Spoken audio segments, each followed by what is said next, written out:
Yai, mau tidur-tiduran dulu apa mau langsung ini? Baik para jamaah sekalian, mari saja kita dengarkan ceramah agama yang akan disampaikan oleh guru kita, yaitu Kiai Haji Ihya Ulumuddin atau dengan sebutan Jaka Tingkir. Kepada beliau waktu dan tempat kami persilahkan. Sallu ala Muhammad. Assalamualaikum warahmatullahi wabarakatuh. Alhamdulillah alladzi akramal muttaqin bi jannatin wa huril 'ain. Wassalatu wassalamu ala sayyidina Muhammadin wa ala alihi wa sahbihi ajma'in, amma ba'd. Rabbi shrah li sadri wa yassir li amri wahlul 'uqdatam min lisani yafqahu qawli. Dan mukaramun segenap para asatidz, para alim ulama. Ada syariat yang dibawa oleh Nabi kita Muhammad Sallallahu Alaihi Wasallam.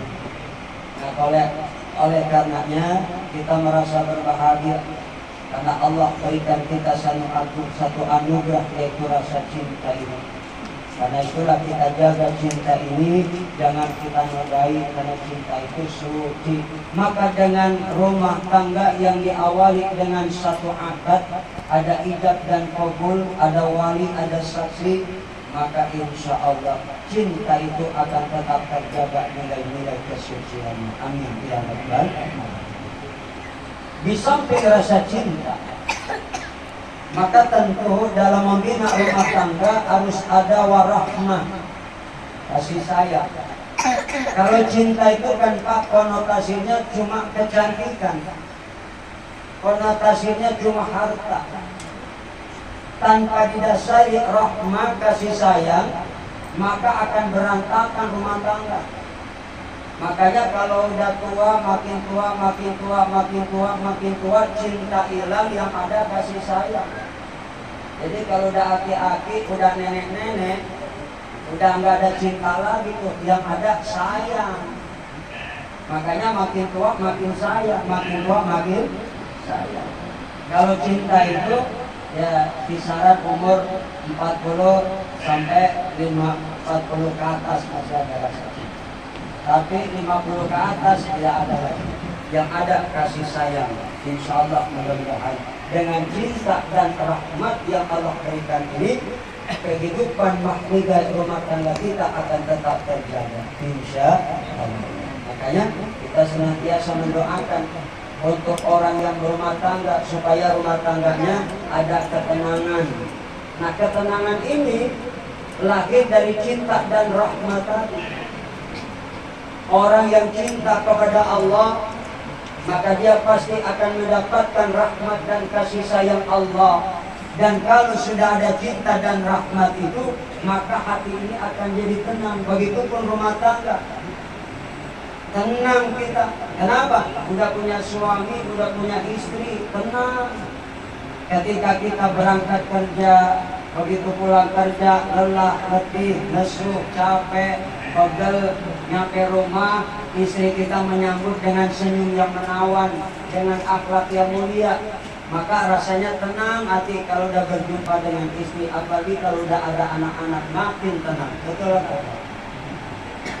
Kadang-kadang pulang ke rumah bukan tenang. Kenapa? Karena istrinya double. Istrinya double. Begitu lagi pulang, nyampe rumah bukan disambut dengan ucapan salam, disambut dengan senyum yang menawan, tapi kadang-kadang marah, comel, bawel. Bang, kenapa apa udah duit? Lu berangkat dari pagi sampai wayang gini pulang, mana duit sih? Jangan duit dulu, layani dulu suami. Begitu nyampe rumah, sambut, assalamualaikum, waalaikumsalam. Cium tangan suami bapaknya, masya Allah. Nikmat rasanya, tenang hati. Tenang apa kan? Karena disambut dengan akhlak istri yang luar biasa. Begitu disambut dengan cium tangan, bawa masuk, duduk di sofa, ditanya kan, bagaimana bang kerjaannya? Lancar, alhamdulillah. Bagaimana bang dagangannya? Alhamdulillah. Enak gak kalau gitu? Enak rasanya. Abang pengen ngopi? Enggak, udah 3 gelas. Abang pengen minum air putih? Enggak, udah kembung. Abang pengennya apa? Susu sama batoknya. Baru mau masuk ke kamar dah. Ada susu sama batoknya mah enak udah. Enak bakal ya? Kalau masuk ke kamar, pegel hilang, stres hilang, puyeng hilang, capek hilang. Ada susu sama batok-batoknya. Alhamdulillah. Gak ngerti saya makan. Saya emang gak ngerti. Agak ngerti? Kurang. Jangan marah. Ada ngerti. Nah, makanya kita mendoakan setiap ya orang yang berumah tangga supaya di dalam rumah tangganya ada ketenangan. Makanya ketenangan ini datang dari Allah. Walladzi anzala sakinata fi qulubil mu'minin. Jadi Allah yang menurunkan ketenangan di hati setiap orang beriman. Jadi ketenangan itu Allah yang beri. Ketenangan itu nggak bisa dibeli. Allah yang beri, Allah yang kasih. Ketenangan itu mahal, harganya lebih mahal dari apapun dunia dengan segala isinya. Makanya ketenangan nggak bisa dibeli. Banyak orang hartanya berlimpah, tapi hidupnya nggak pernah tenang. Banyak nggak? Mobil sabrak-abrak nggak pernah tenang. Betul nggak? Bininya cakep, Pak, kagak tenang. Kenapa? Ngayak mulu, takut digodain orang. Kecuali bini itu soleha, taat beragama, tenang kita. Kalau punya bini cakep, akhlaknya kagak ada, ngayak mulu, kagak tenang kita. Takut digodain orang, takut bagaimana-gimana. Makanya ketenangan ini luar biasa, mahal harganya. Allah yang menurunkan ketenangan di hati setiap orang beriman.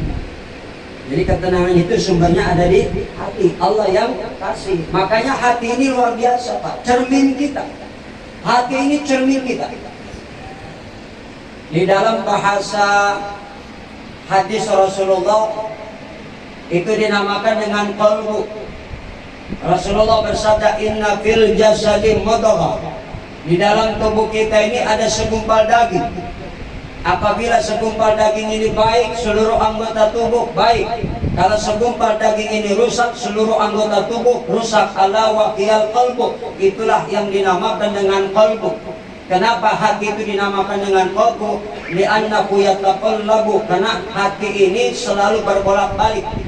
Hati ini berbolak-balik. Makanya Allah yang maha membolak-balikan hati kita. Jadi qalbu itu maknanya dua. Secara syariat, segumpal daging di mana baik dan buruknya berdampak kepada tubuh kita. Tetapi kalau kita artikan secara lugawiyah, qalbu itu artinya jantung. Kalau darah yang mengalir di jantung ini sehat dan bersih, tubuh kita sehat. Tapi kalau darah yang mengalir di dalam jantung ini kotor, maka tubuh ini akan banyak penyakitnya. Tetapi secara hakikiah, menurut Imam Ghazali bahwa qalbu itu tidak berwujud, tidak nampak.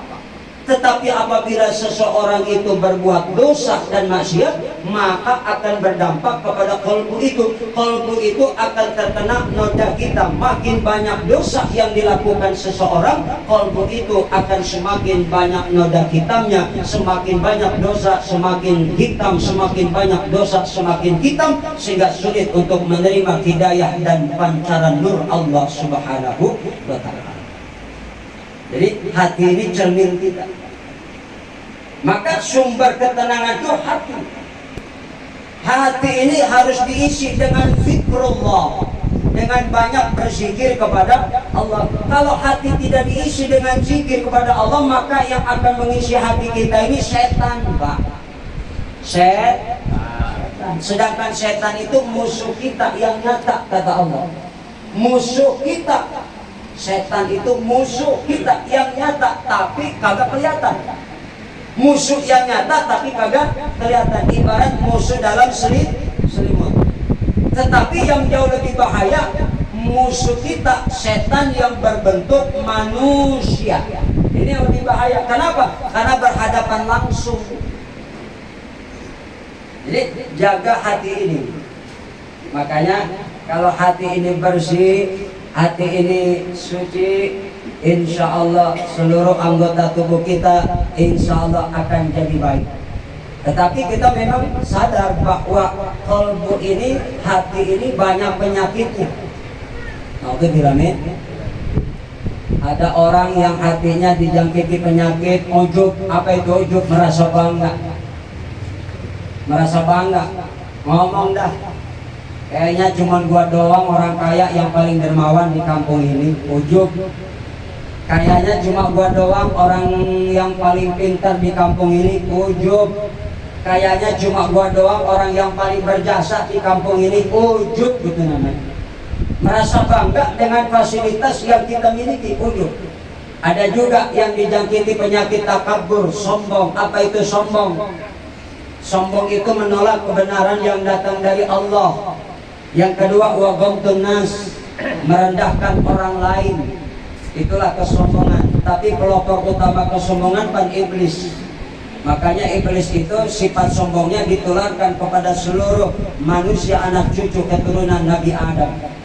Jadi pelopor utama kesombongan adalah iblis. Iblis itu dari bangsa jin, bukan dari malaikat. Namanya Azazil. Jadi pertama makhluk yang dicipta Allah adalah jin. Dulu bumi ini sebelum ada manusia, bumi ini dihuni oleh bangsa-bangsa jin. Nah, bangsa-bangsa jin yang merusak bumi ini dihabisin, dibasmi oleh Azazil yang termasuk jin yang sekarang kita kenal dengan iblis. Jadi namanya Azazil. Siapa namanya? Azazil. Azazil ini bisa berganti nama jadi iblis telaknat karena punya kesombongan. Apa kesombongannya? Iblis ini merasa sombong karena ketika Allah perintahkan kepada Nabi Adam untuk sujud hormat.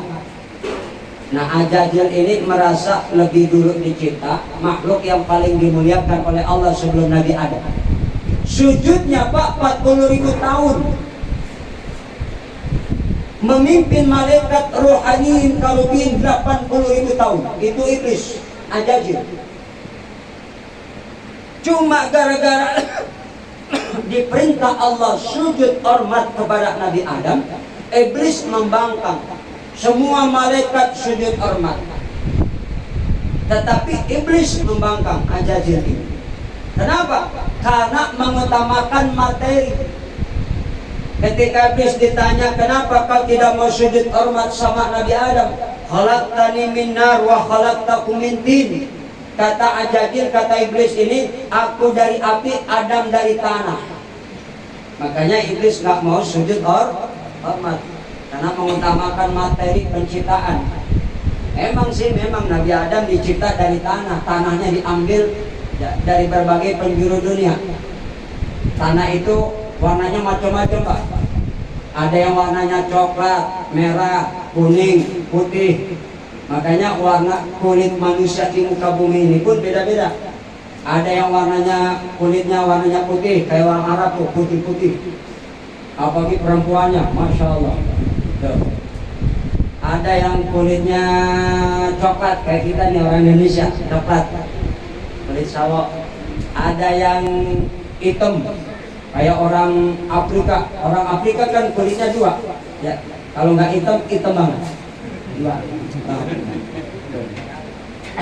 Ada yang kulitnya merah, kayak orang barat, kemerah-merahan. Jadi Nabi Adam ini dicipta dari tanah. Tanah itu warnanya macam-macam. Ada yang diambil dari tanah yang tinggi, makanya jangan heran kalau ada orang sombong. Ada yang dicipta dari tanah yang rendah, ada orang yang rendah hati. Ada orang yang tukang marah, itu dicipta dari tanah sengketa. Ya.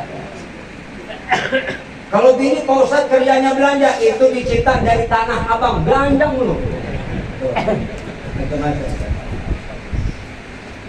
Jadi iblis merasa sombong karena materi penciptaan dirinya dianggap lebih mulia. Adam dari tanah, iblis dari makanya berlaku sombong iblis. Sehingga gara-gara kesombongannya Allah keluarkan dari surga.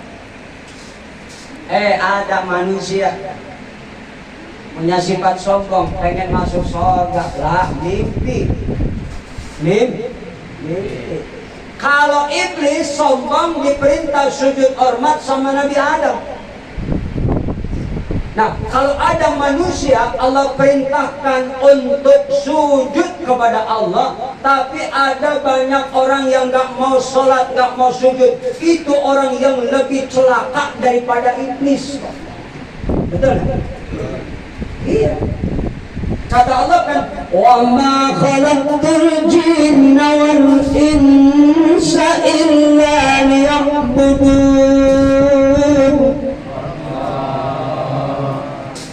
Jadi kata Allah, tidaklah aku ciptakan bangsa jin dan bangsa manusia. Jin dulu, karena memang dulu yang menghuni bumi ini bangsa jin. Setelah itu baru Allah ciptakan manusia. Siapa manusia pertama yang Allah cipta? Nabi Adam. Nabi Adam. Setelah Allah sempurnakan penciptaannya di dalam sorga, kemudian hidup seorang diri dalam sorga Nabi Adam. Di sorga walaupun nikmat, ya, malaikat siap melayani, fasilitas semua ada, apapun yang dimau tinggal minta. Itu sorga penuh kenikmatan. Kagak betah Nabi Adam, enggak betah Pak. Apa yang bikin kagak betah? Dewek. Nanti orang sini dewek. Lah itu kalau dewek kan kagak resep Pak. Betul kan?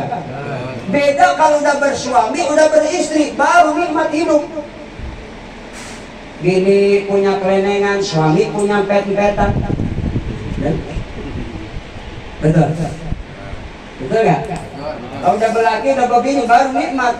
Laki punya pet-petan, bini punya kelenengan. Kalau dewek-dewek kagak nikmat bro. Akhirnya Nabi Adam tergoda dengan bujuk rayuan Siti Hawa. Iblis yang menggoda.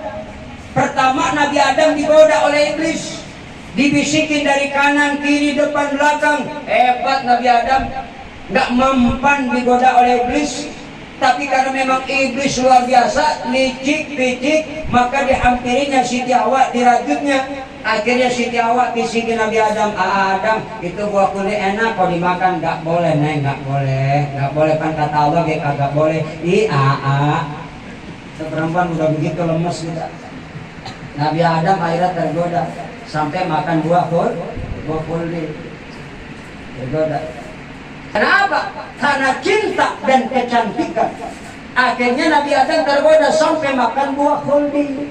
Maka berapa banyak juga orang lagi asik banget, namanya besar, ya, lagi tenar-tenarnya, gara-gara cinta dan kecantikan seorang wanita bisa anjlok.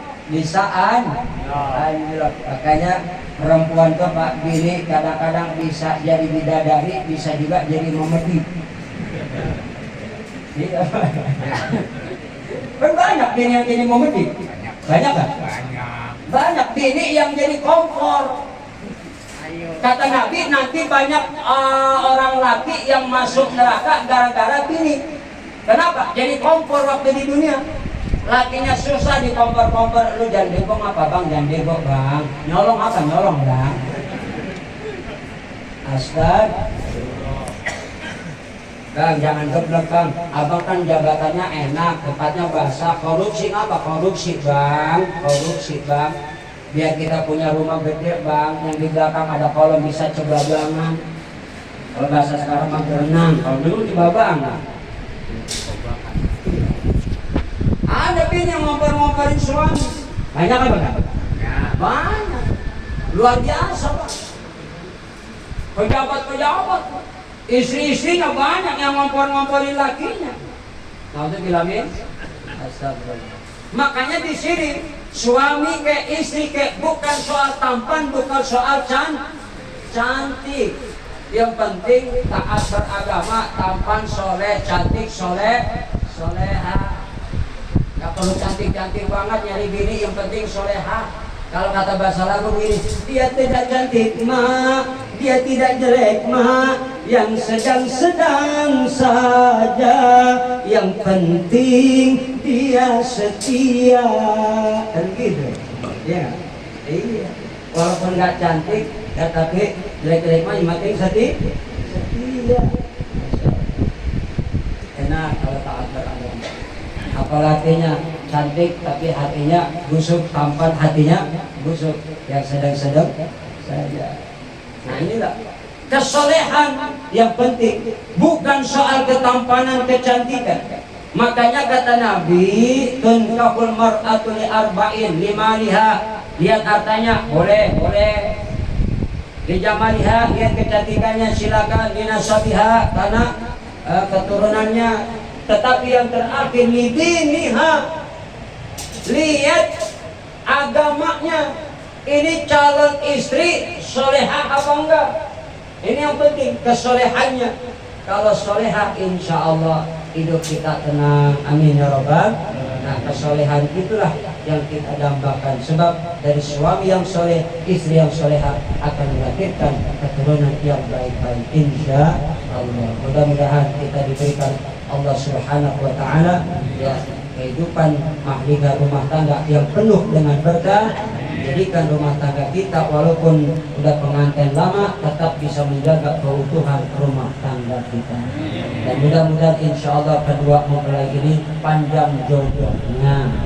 Sebab sekarang banyak Pak, nikah baru sebulan bercerai ada kagak? Baru 5 bulan bercerai ada kagak? Kenapa?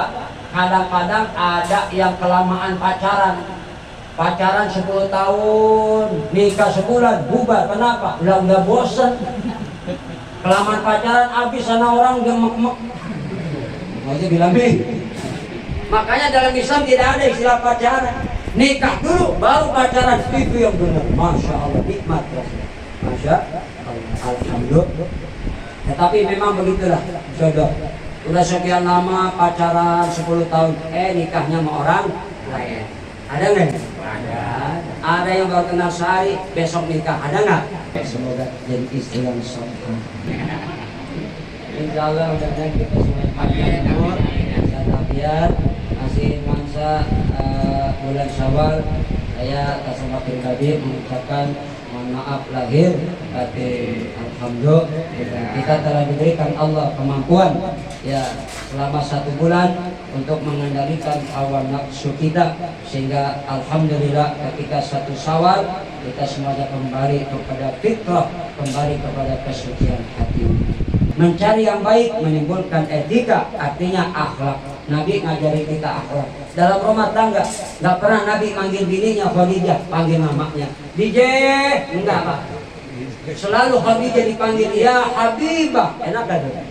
Jadi yang punya bininya Khadijah jangan panggil DJ, besok Habibah gitu ya, enak. Itu Nabi ngajarin. Nggak pernah panggil Siti Aisyah, kopi, enggak.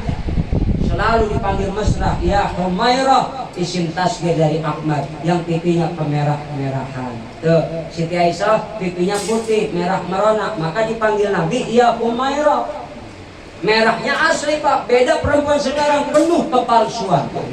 Pipi merah palsu, bibir merah palsu, bulu mata letik palsu, alis mata kerang palsu, pantat gede busa, penuh kepalsuan. Jadi secara nggak langsung Nabi ngajarin kita akhlak, memanggil suami, manggil istri. Nabi panggil Humairah, panggil ya Humairah, panggil ya Habibah. Nah kita panggilan disuruh Nabi yang mesra, mama, papa, mami, papi, abang, neng, abi, umi, ayah, bunda, aa, balik mana, balik Jadi kalau manggilnya enak, anak juga nurut. Ada laki ini manggil namanya, lakinya Mamat. Datang tamu, bini teriak, rupa nongkrong di warung kopi. Bini teriak, mat, ada tamu. Anak dibawa nongkrong di warung kopi 6 tahun. Udah dengar emaknya teriak, anak ngomong, mat dipanggil ibu. Anak jadi berisik. Kalau kita mama, papa, anak mama, papa. Ada juga anak manggil ibunya bunda, boleh. Asal jangan manggil bapaknya panda. Manggil ibu bunda, manggil bapak panda, anaknya beruang. Itu bilang kita doain kedua mempelai panjang jodoh. Guru-guru kita semua Syaikul Hajat semoga diberikan Allah Subhanahu wa taala keberkahan dan mudah-mudahan dibalas oleh Allah dengan pahala yang berlipat ganda. Ridha illa ala hadhihinya la kulli niyatin salihah li hadratin Nabi Rasulillah Muhammadin sallallahu alaihi wasallam. Al-Fatihah.